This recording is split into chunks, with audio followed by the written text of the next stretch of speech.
सभी मीडिया कर्मी जो आज यहाँ पर जनसुराज के इस कार्यक्रम में उपस्थित हुए हैं, आपने अपना कीमती समय जनसुराज के कार्यक्रम को कवर करने के लिए दिया है, उसके लिए मैं व्यक्तिगत तौर पर और जनसुराज पूर्वी चंपारण परिवार की ओर से आपका धन्यवाद कर रहा हूं, आपका आभार व्यक्त कर रहा हूं। जैसा कि आपने देखा, चुनाव के बाद जो जनसुराज की संगठनात्मक व्यवस्था थी जिसको भंग कर दिया गया था, ये प्रयास किया गया है कि पिछले 6 महीने में उस संगठन को फिर से पुनर्गठित किया जाए।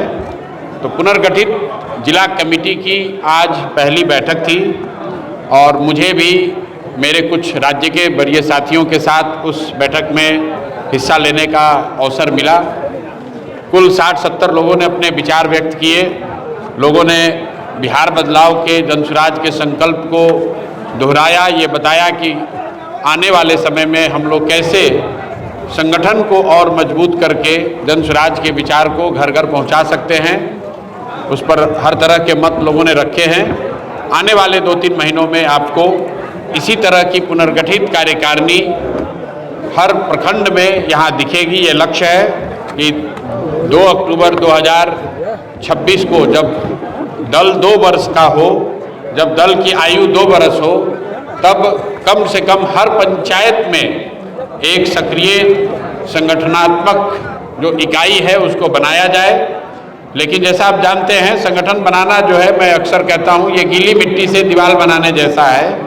एक परत आप बनाते हैं, वो थोड़ा सूखता है, फिर उस पर और मिट्टी डाली जा सकती है।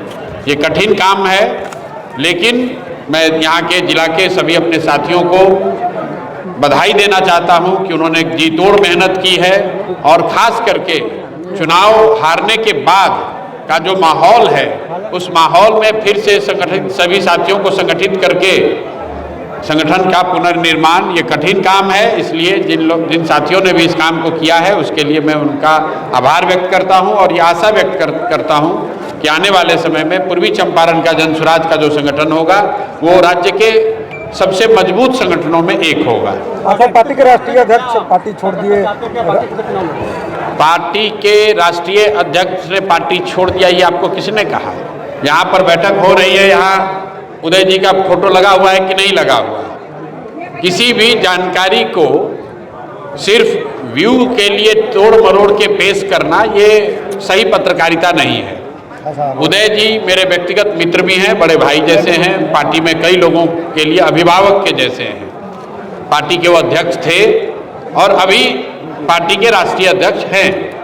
उन्होंने ये एक सूचना भेजी है कि अपने व्यक्तिगत कारणों से कुछ समय के लिए वो ब्रेक लेना चाहते हैं।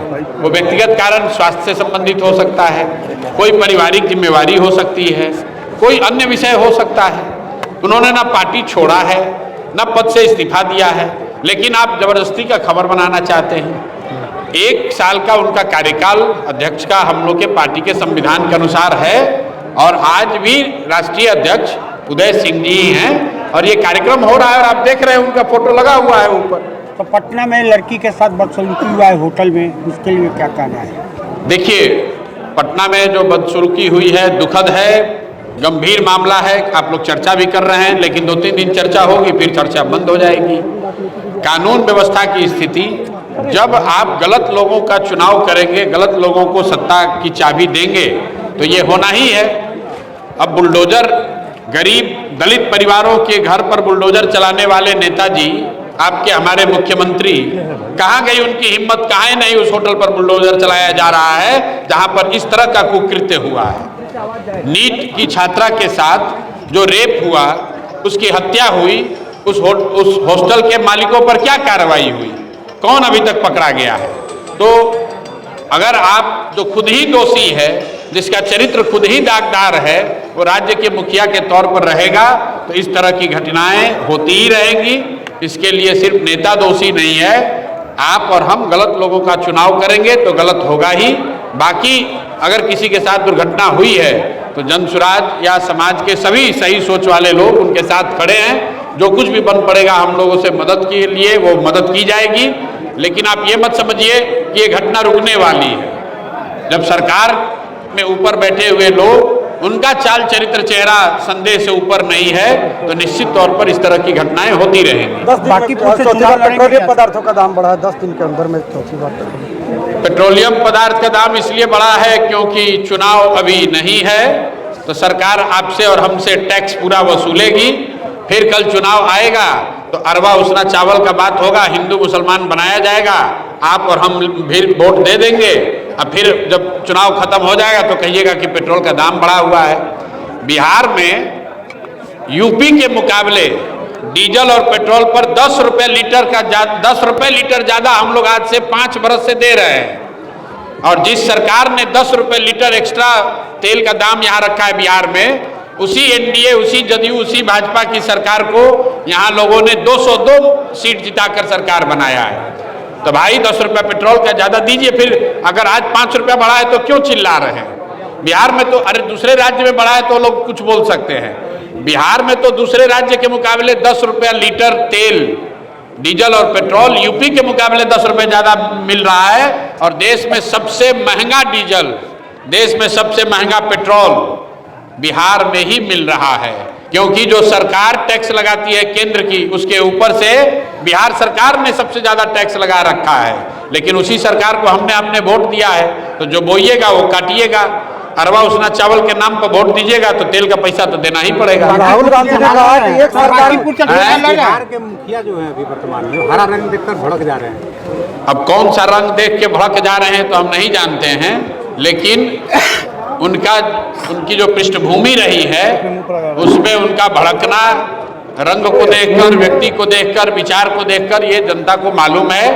अब पद उनको मिला है तो उनको बिहार के रंग को सुधारने की कोशिश करनी चाहिए। बिहार से गरीबी का रंग उतरे, बिहार से पलायन का रंग उतरे, बिहार से भ्रष्टाचार का रंग उतरे।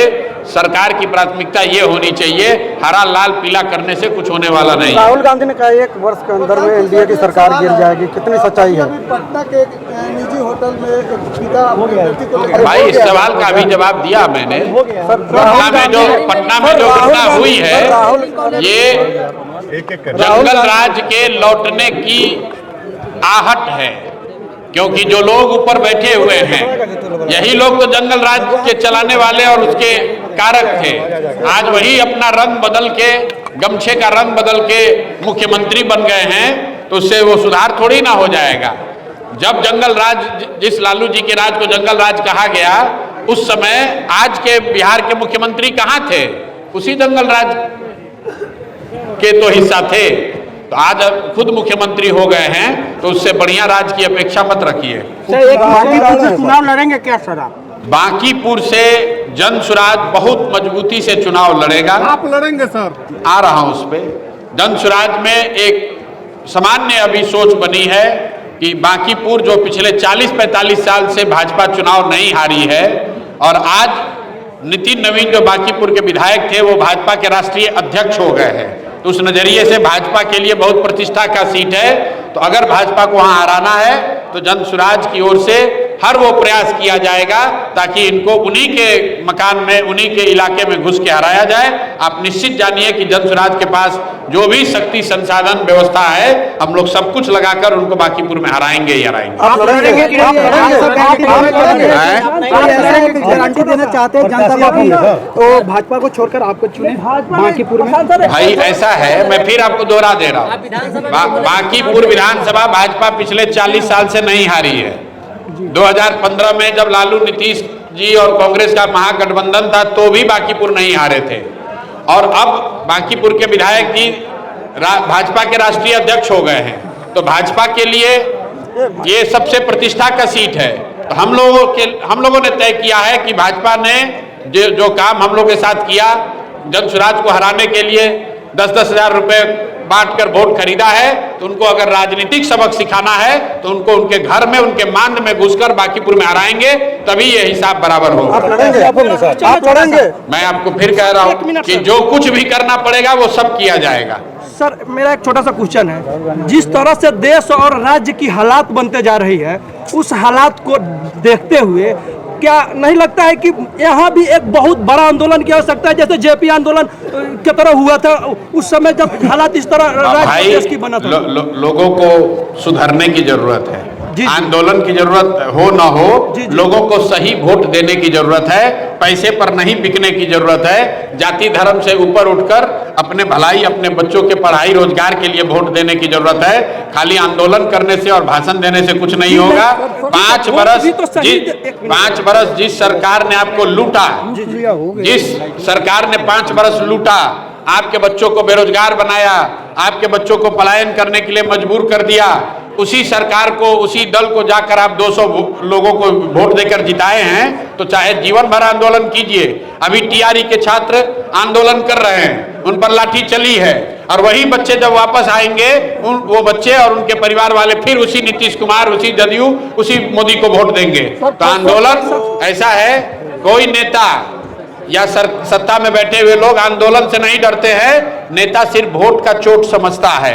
तो जनता को ये समझना होगा, जितना भी आंदोलन कर लीजिए, जितना भी चिल्ला लीजिए, जब तक वोट से नहीं हराइएगा तब तक कोई आपसे डरने वाला नहीं है।